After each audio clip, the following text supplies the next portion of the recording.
E os fariseus e os escribas murmuravam, dizendo: Este recebe pecadores e come com eles. E eles lhe propôs esta parábola, dizendo. Então a primeira coisa que a gente tem que entender nesse texto é o que é uma parábola. Parábola é quando a gente usa alguma coisa no sentido figurado, quando a gente conta uma história que não é real, para que as pessoas entendam mais fácil a realidade. Tipo, dando um exemplo de uma forma que não aconteceu, certo? Então, esse é o sentido, vamos dizer, básico de uma parábola. E Jesus, ele vai propor uma parábola, ou mais de uma parábola, e a gente vai ver aqui a parábola no sentido do perdão de Jesus. Jesus falando sobre perdão, e nessa manhã, por que é que eu vou ler essa parábola junto com vocês? Porque o tema que eu propus trazer para a gente meditar nessa manhã foi de frente encarando o perdão de frente. Como encarar o perdão de frente? O que é perdoar? Como perdoar?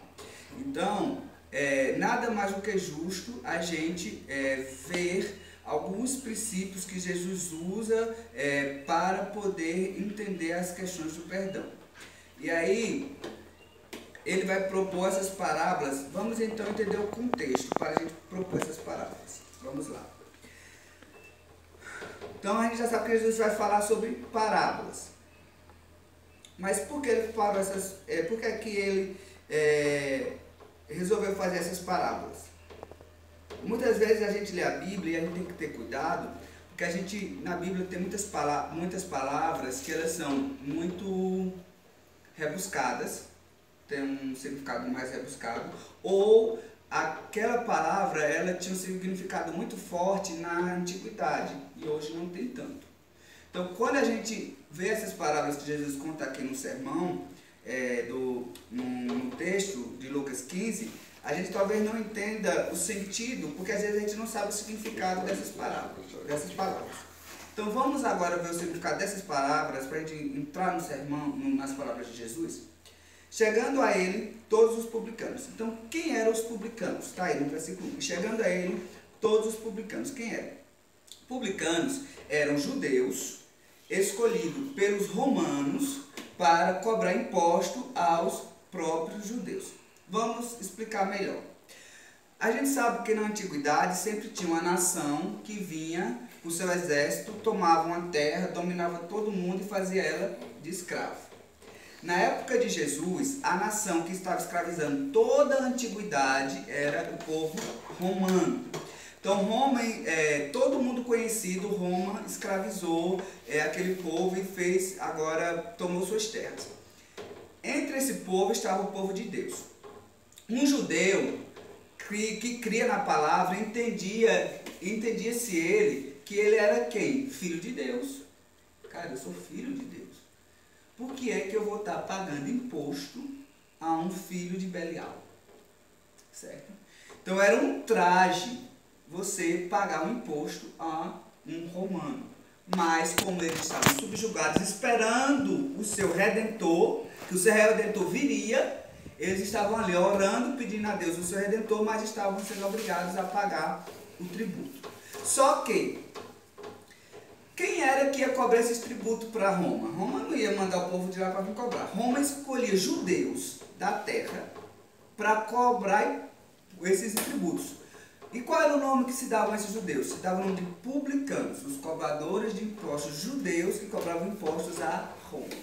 Então, se já era doloroso ter que pagar a Roma, como era visto uma pessoa que ia lá, irmão seu, pegar o seu dinheiro para dar ao filho de Belial? Então, o publicano, naquele tempo, era visto como o pior de todos os grupos entre a nação de Israel. Certo? E aí, Jesus simplesmente comia com eles. Enquanto os fariseus e os escribas murmuravam. Quem eram os fariseus e quem eram os escribas? Dentro da religião, dentro do povo de Deus, havia os grupos religiosos. Havia os fariseus, os essênios, os escribas e os zelotes. Eu não vou falar de todos os grupos, porque aqui a gente só temos aqui dois grupos, os fariseus e os escribas. Os fariseus, dentro desses grupos religiosos que tinham na época de Jesus, eram mais ligados à Bíblia. Eram aqueles que defendiam a Bíblia a ferro e fogo. Eles defendiam a lei, defendiam que deviam dar ofertas de tudo. E aí esse grupo, que era o grupo dos santarrões, dos que tinham toda a panca, dizendo que eram os fiéis seguidores de Jesus, que o próprio Jesus critica eles porque eles falavam de boca, mas não viviam de fato. O próprio Jesus critica. E eu quero fazer um parêntese aqui com vocês, dizendo o seguinte, que as pessoas sempre falam que o discurso de Jesus é um discurso de amor, e eu entendo, sim, o discurso de Jesus é um discurso de amor, mas eu nunca vi Jesus dando discurso de amor para hipócrita. Jesus, para hipócrita, ele sempre desceu a chibata, e até literalmente quando ele fez a reforma no templo. Então Jesus, ele não está preocupado em um coração pecador, mas ele está preocupado em um coração pecador que não se arrepende, que não deixa o seu coração quebrantado e contrito.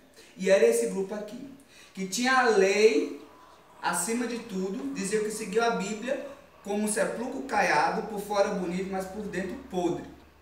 E esse grupo de fariseus e escribas, os escritores da lei, os escritores da Bíblia, esses dois grupos chegaram para Jesus, e começaram a murmurar, começaram a falar de Jesus dizendo: esse daí come com publicanos, os caras que saqueiam a gente para dar aos filhos de Belial. Quem é esse Jesus? Que amor é esse de Jesus? E aí Jesus, diante desse povo da formalidade, da pampa, esse povo da lei, dos santarrões, aquele Jesus que diz que veio para os doentes, chegou e disse: tá, vocês me reclamam de mim, dizendo que eu como com pecadores, publicanos. Mas eu vou propor para vocês uma parábola. Então Jesus vai falar para esse grupo. É uma resposta de Jesus a esse grupo. E aí Jesus responde a esse grupo da seguinte forma: que homem dentre vós, tendo 100 ovelhas, e perdendo uma delas, não deixa no deserto as 99, e não vai após a perdida, até que venha achá-la? Meus irmãos, eu nunca entendi direito esse texto. Porque como é que eu vou trocar 99 por 1? Porque aqui diz que Jesus deixou no deserto 99, foi atrás de uma. Só que eu acredito que ele não deixou as 99 desamparadas. Deixou cuidadas. E ele foi atrás da que estava perdida. E a gente vai começar a ministrar a questão de perdão, porque o tema é hoje lidando em frente com o perdão. Primeiro, antes de a gente perdoar o próximo, a gente tem que entender quem nos perdoou antes. Porque uma ovelha perdida, ela tem muito menos valor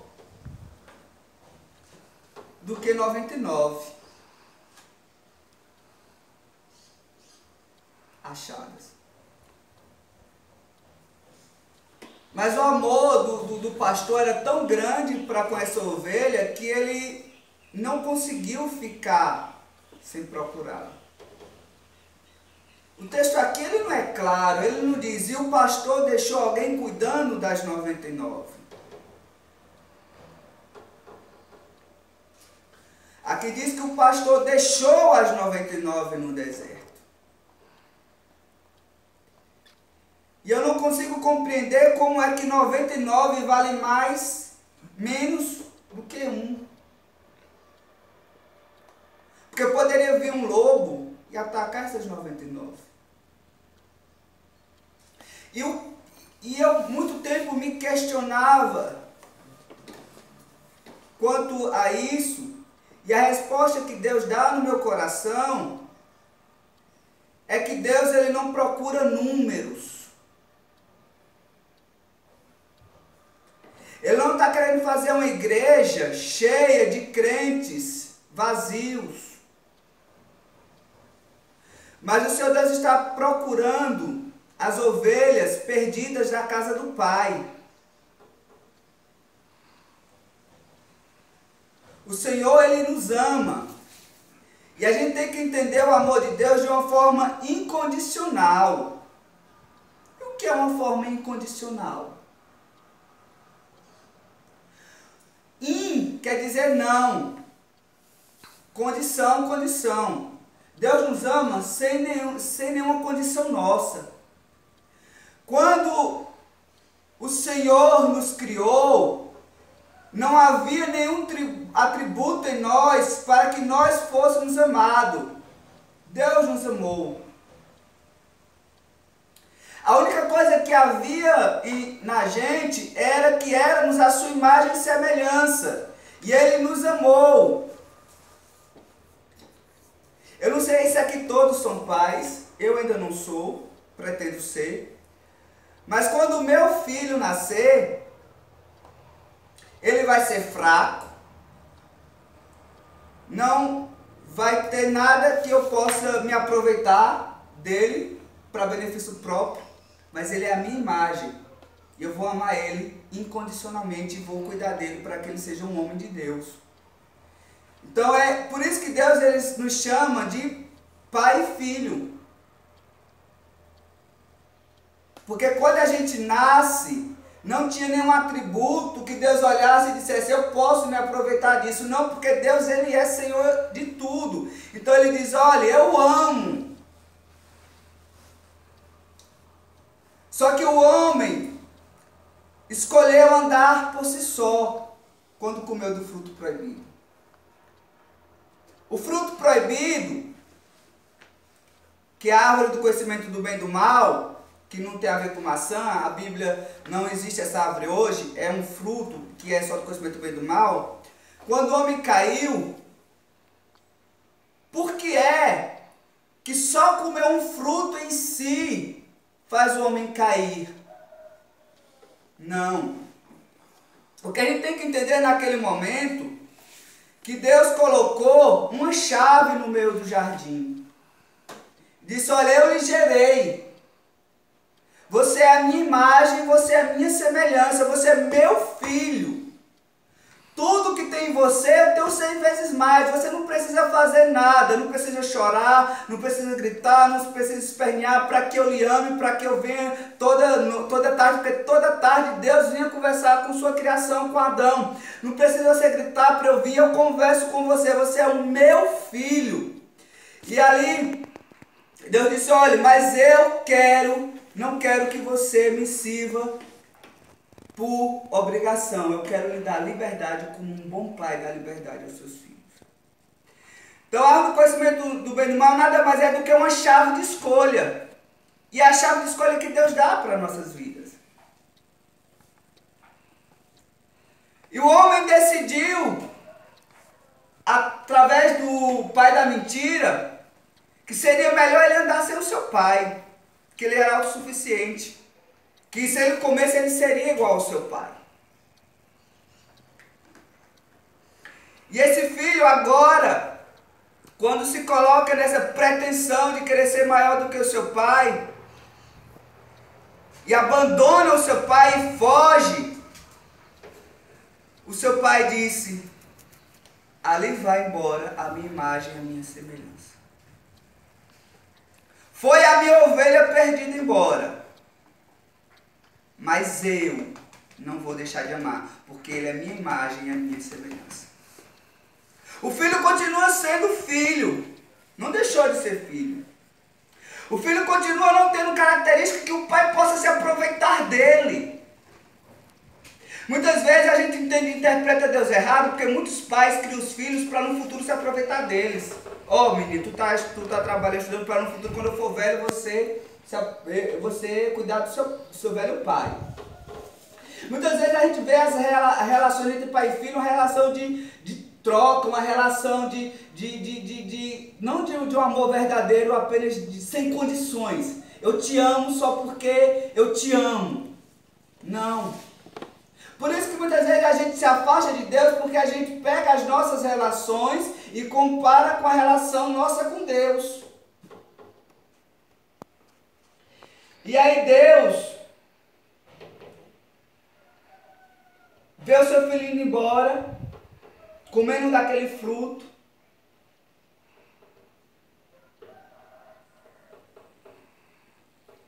Ele decide com o seu filho, na verdade seu filho se entrega. Porque se eu pequei, se eu quero ir embora, se eu quero ser petulante, dizer eu não quero mais o Senhor, Pai, eu vou seguir minha vida. Mas Jesus disse, não, Pai, eu vou pagar a conta por ele. Eu vou me fazer igual a ele, porque tu ama ele demais, e vou me colocar no lugar dele. E no meu sangue que eu vou derramar ali naquela cruz, era o sangue dele. Porque tu, Pai, foi claro para ele que se ele pecasse, se ele comesse, ele morreria. E os teus planos não podem ser frustrados. Aqui a gente não está falando de um pastor simplesmente que vai atrás de uma ovelha perdida, mas de um pastor que dá a vida pela sua ovelha. Esse é amor, o amor que nos constrange, que a gente não entende.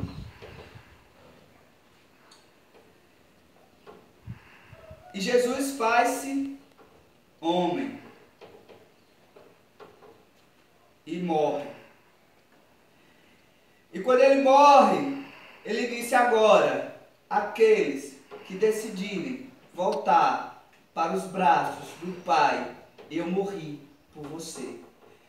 Aquela sentença que o meu pai disse que se Adão comesse do fruto, ele morreria. Eu quero dizer para vocês que em mim está cumprido. Eu morri por vocês. E dou a vida por vocês. Agora, quem crê em mim será salvo. Eu abro agora um novo caminho. Quando Jesus morreu, lá expirou no Gogotá, o véu do templo se rasgou do alto a baixo. Mas em que momento foi que esse véu do templo se rasgou de alto a baixo? Foi no momento que ele disse, está tudo consumado. E aí o véu, ele não se rasga de baixo a alto. Mas o próprio Deus, ele rasga com seu poder descendo de volta, do alto, ao encontro do homem. Mas o homem tem que decidir se ele quer voltar para os braços do Pai. Mas muitas vezes, como ovelhas, a gente no deserto, distante do Pai, comemos capim seco, fazemos coisas que machucam o nosso corpo,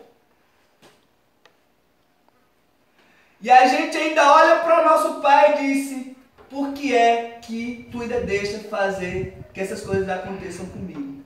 Aí o pai olha e diz, filho, a escolha é tua. Você escolheu isso. Mas eu estou aqui de braços abertos. Vinde a mim todos vós que estáis cansados.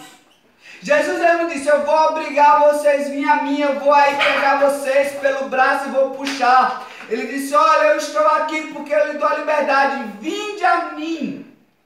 Os que estáis cansados e sobrecarregados, e eu vos aliviarei. Tomai sobre vós o meu jugo. O que é jugo? Jugo, na época de Jesus, era um tipo de madeira que colocava aqui na canga do boi para ele arar a terra. Então, tomai sobre vós o meu jugo. Deus ele requer da gente responsabilidade, irmãos.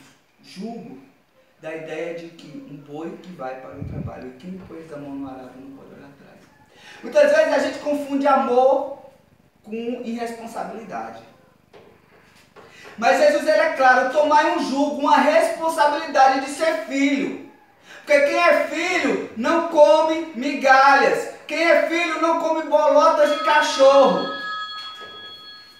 Quem é filho come da mesa do pai. Então vocês têm que se responsabilizar e tomar o meu jugo o meu. Agora Jesus diz, olha, mas eu quero dizer para vocês que o meu jugo é suave e o meu fardo é leve. Eu não quero dizer para vocês nessa manhã, e a gente só vai encerrar nesse primeiro texto, na semana que vem a gente trabalha os outros, mas eu quero encerrar para vocês dizendo o seguinte, que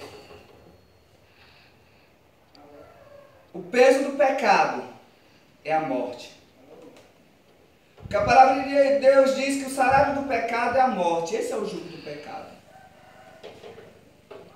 A morte eterna. Jesus, ele vem propor um jugo suave, um fardo leve. E a gente vai abrir agora esse encontro sobre perdão, entendendo primeiro que o nosso Pai, ele nos perdoa. Que nós, em Adão, merecíamos a morte. Em Adão estávamos distantes de Deus. Em Adão éramos filhos das trevas. Mas em Cristo nós nos tornamos filhos da luz. E aqueles que andam na luz fazem as coisas da luz.